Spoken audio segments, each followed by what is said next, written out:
तहरीक इंसाफ को रावलपिंडी में एक रोज के जलसे की मशरूत इजाजत मिल गई। जलसागाह कल रात ही खाली करना होगा।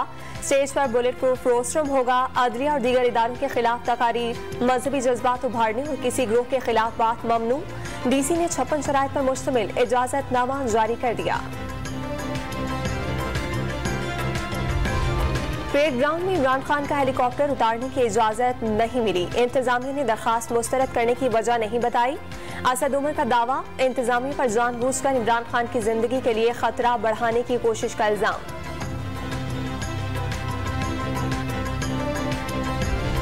इमरान खान की एक बार फिर खिलाड़ियों को दोपहर 1 बजे रावलपिंडी पहुंचने की कॉल। हकीकी आज़ादी के लिए जख्मी होने के बावजूद मार्च में शिरकत करूंगा। अवाम भी मेरी खातिर रावलपिंडी पहुंचे। वीडियो पैगाम में अपील।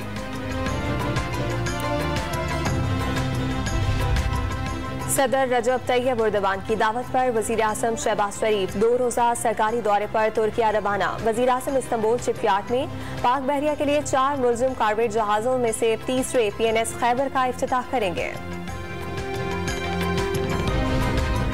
जनरल सैयद आसिम मुनीर पाक फौज के सरबराह और general Sahir Shamshad chairman joint chiefs of staff committee मुकर्रर। वजीर आजम की समरी पर सदर आरिफ अलवी ने दस्तखत कर दिए। जनरल साहिर 27 और जनरल आसिम 29 नवंबर को जिम्मेदारी संभालेंगे। दोनों जनरल्स की सदर आरिफ अलवी और वजीर आजम शहबाज शरीफ से मुलाकातें।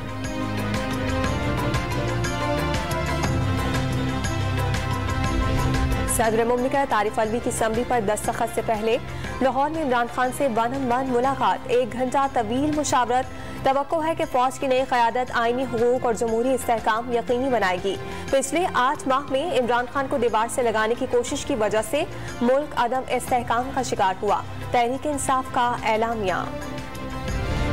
इंटरबैंक मार्केट में डॉलर की कदर 10 पैसे कमी से 223 रुपए 80 पैसे हो गई। स्टॉक एक्सचेंज में तेजी का रुझान। 100 इंडेक्स 200 पॉइंट्स इजाफे से 43,000 पॉइंट से तजावुज कर गया।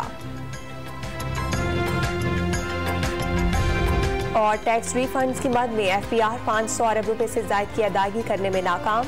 गारमेंट्स, हॉजरी और टेक्सटाइल यूनिट्स की बरामद कुनंदगान शदीद माली बहरान की लपेट में आ गए।